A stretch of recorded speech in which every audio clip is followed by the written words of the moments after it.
ভাই আপনাকে ধন্যবাদ জানাচ্ছি, স্বাগত জানাচ্ছি আমাদের আজকের এখন প্রকাশে।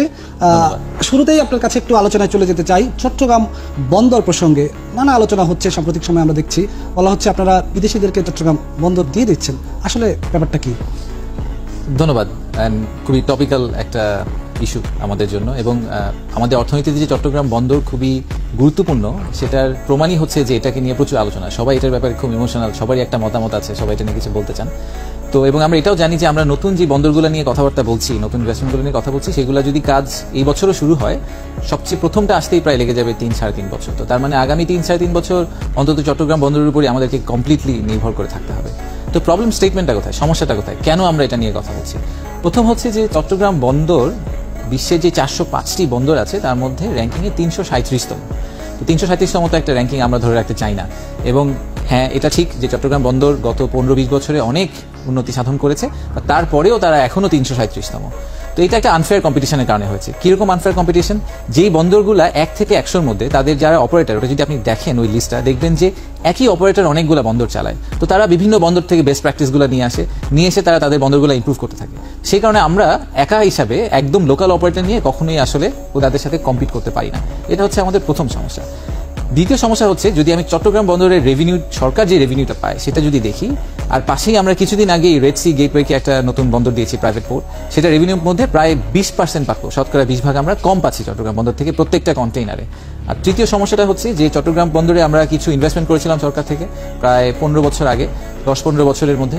তো সেই ক্রেনগুলো আসলে কিন্তু টেকনোলজিটা পিছিয়ে চলে যাচ্ছে। সো এখানে একটা আগামী 5-7 বছরের মধ্যে, ইনফ্যাক্ট 3 থেকে 5 বছরের মধ্যে আমাদের ধারণা প্রায় $200 মিলিয়ন মতো ইনভেস্টমেন্ট লাগবে।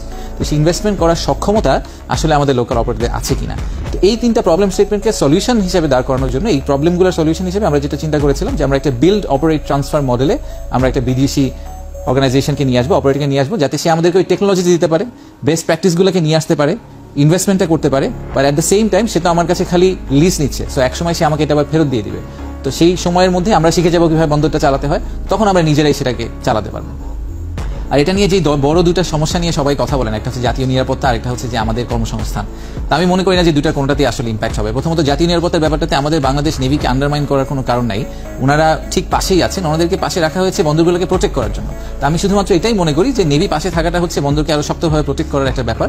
আর এখনকার বিষয় তো আসলে একটা ইকোনমিক ডিপ্লোমেসির দিকে চলে গেছে। তো যখন কোনো বিদেশিদের রাষ্ট্রের বিনিয়োগ আমাদের দেশে থাকবে, তখন তারা ন্যাচারালি আমাদেরকে আরো বেশি প্রোটেকশন দিবে। সো এটা আসলে আমাদের পক্ষেই কাজ করবে। আর দ্বিতীয়টা হচ্ছে যে কর্মসংস্থানের যে ব্যাপারটা, সেটা আমি একেবারেই মনে করি না যে আমরা ইউরোপ থেকে 3000 শ্রমিক এনে বাংলাদেশের কার্গো হ্যান্ডেল করব। আমরা আসলে তাদের কাছ থেকে টেকনোলজি ট্রান্সফারটা আনার চেষ্টা করছি, আর একদম ম্যানেজমেন্ট লেভেলে, একদম এক্সিকিউটিভ লেভেলে, সিইও লেভেলে তাদের থেকে কিছু এক্সপার্টিস আনার চেষ্টা করছি। বাট আমাদের শ্রমিকরা ওখানেই থাকবে। ইনফ্যাক্ট আমাদের প্রেডিকশন তো হচ্ছে প্রায় 25 থেকে 30 হাজার কর্মসংস্থান যোগ হবে চট্টগ্রামে আগামী 5 বছরের মধ্যে। তো তাদের আসলে কর্মসংস্থানের সুযোগ বাড়বে। তাহলে এই যে এখন এত কথা হচ্ছে কেন, আপনার কেন মনে হচ্ছে এত কথা হচ্ছে কেন? অনেকে এই ধরনের কথা বলছেন যারা আপনাদের এই সিদ্ধান্তের পক্ষে অবস্থান নিয়েছেন। সোশ্যাল মিডিয়া আমরা নানা ধরনের আলোচনা দেখি, বলা হচ্ছে এক ধরনের সিন্ডিকেট আপনাদের কারণে হুমকির মুখে পড়ছে। এই ধরনের কোনো বিষয় কি আছে আসলে? দেখুন, এরকম অনেক, যে কোনো ইকোসিস্টেমে যখন আপনি একটা ডিসরাপশন আনার চেষ্টা করবেন, একটা ট্রান্সফরমেশন করার চেষ্টা করবেন, তখন কিছু সংস্থা বা কিছু ব্যক্তি ক্ষতিগ্রস্ত হতে পারে। কিন্তু আমাদেরকে ন্যাশনাল ইন্টারেস্টটা দেখতে হবে। আমাদেরকে দেখতে হবে যে আমরা তো পিপলস রিপাবলিক অফ বাংলাদেশ, আমি জনগণের কাছে জবাবদিহি। সো আমাকে তো জবাবদিহিতার জায়গা থেকে দেখতে হবে। So national interest point of view থেকে আমরা মনে করি এটা ঠিক কাজ। টাইপরাইটার যখন চলে গিয়ে কম্পিউটার আসলো, তখন যদি আপনি টাইপরাইটারদের কথা চিন্তা করে কম্পিউটার অ্যাডাপ্ট করার কথা কমপ্লিটলি ইগনোর করেন, তাহলে তো আপনি আসলে বিশ্বের সাথে পিছিয়ে পড়বেন। আরেকটি প্রসঙ্গে যেতে চাই, বাংলাদেশের মানুষ আসলে আপনাকে চেনা শুরু করেছে বিশেষ করে বিনিয়োগ সম্মেলনটা দিয়ে। সেখানে আপনার একটা ভালো প্রেজেন্টেশন দেখে সবাই আপনার প্রতি এক ধরনের আশার আলো দেখা শুরু করেছে। কিন্তু এখন হতাশার কথা বলা হচ্ছে। আমরা কিছুদিন আগে একটা পত্রিকায় দেখেছি যে আশিক চৌধুরী উঠছেন, বিনিয়োগ নামছে। তো বিনিয়োগ সম্মেলন হয়ে গেল, কতটা বিনিয়োগ আসলো আসলে বাংলাদেশে? আসলে কি আপনি উঠছেন, বিনিয়োগটা সেভাবে উঠছে না, বিষয়টা কি আসলে? আচ্ছা, বিনিয়োগ সম্মেলনটা আমরা কেন করেছিলাম এবং বিনিয়োগ ওভারঅল কেন আসছে না, দুইটার একটু একটা রিলেশনশিপ আছে, আবার একটা রিলেশনশিপ নেই।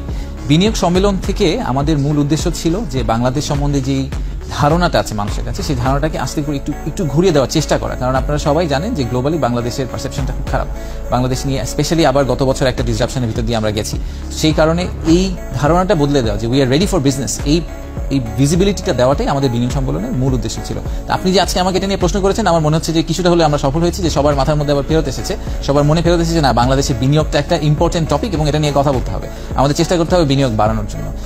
এই বিনিয়োগ সম্মেলনের যাবতীয় আউটপুট আপনারা আগামী 1 বছরের মধ্যে দেখতে পাওয়ার কথা না মোস্টলি। কারণ হচ্ছে যে কোনো বিনিয়োগের লাইফ সাইকেলটা অনেক বড়। সে একটা বিনিয়োগ সম্মেলনে এসে চেক লিখে তো আর বিনিয়োগ করে ফেলে না। সো এই বিনিয়োগ সম্মেলনে যেই বিনিয়োগটা হয়েছে, যেই 3,500 কোটি টাকা আমরা বলেছিলাম 3,500 কোটি টাকা বিনিয়োগ হয়েছে, সেই বিনিয়োগটা কিন্তু লাস্ট 2 বছর ধরে ওটা নিয়ে হয়তো কাজ হচ্ছে, ফাইনালি এখানে এসে জিনিসটা ম্যাচিউর করলো। সো এই বিনিয়োগ সম্মেলনের দায়িত্ব হচ্ছে 2026-27 সালে বিনিয়োগকে বাংলাদেশে নিয়ে আসা। তো সেটার আউটপুট দেখার জন্য আমাদেরকে একটু ওয়েট করতে হবে। But perception point of view থেকে আমি বলবো যে আমরা অ্যাটলিস্ট জনগণের মধ্যে এরকম একটা আশা দিতে পেরেছি যে না, বাংলাদেশের একটা প্রপোজিশন আছে, বাংলাদেশের একটা বিজনেস কেস আছে, সেই বিজনেস কেসটাকে এখন আমাদেরকে ড্রাইভ করতে হবে। একটা এক্সাম্পল দিই, যদিও it's a very small example, but আমার মনে হয় যে সবাইকে বলার জন্য। এই বিনিয়োগ সম্মেলনে আমাদের কাছে একটা চাইনিজ কোম্পানি এসেছিলেন। ওনারা বাংলাদেশকে আগে থেকে দেখছিলেন, বাট ওনারা ওখানে এসে ওনারা প্রথম ডিসিশন নিলেন যে ওনারা বাংলাদেশে বিনিয়োগ করবেন। খুব ইন্টারেস্টিং একটা বিজনেস মডেল। ওনারা যেটা করেন সেটা হচ্ছে ওনারা বিভিন্ন এয়ারলাইনে যে অ্যামিনিটি কিট থাকে, আমরা যারা বিজনেস ক্লাসে ট্রাভেল করে তারা একটা অ্যামিনিটি কিট পান, তো ওই অ্যামিনিটি কিটটা ওনারা বাংলাদেশে এখন থেকে বানাবেন। তো ওটার জন্য ওনারা এসেছিলেন এবং আমরা ওনাদেরকে ব্যবসার সাথে পরিচয় করিয়ে দিয়েছি। এটাও আমার একটা পার্সোনাল রিয়েলাইজেশন যে সরকারের ভিতরে বিভিন্ন সংস্থা একসাথে অনেক সময় কাজ করে না, তাদেরকে এক করে আমরা সম্মেলনটা করার চেষ্টা করছি, যাতে একটা বিজনেস অপরচুনিটি আসলে আমরা সবাই একসাথে কাজ করে তাদেরকে ফ্রুইশনে নিয়ে যেতে পারি।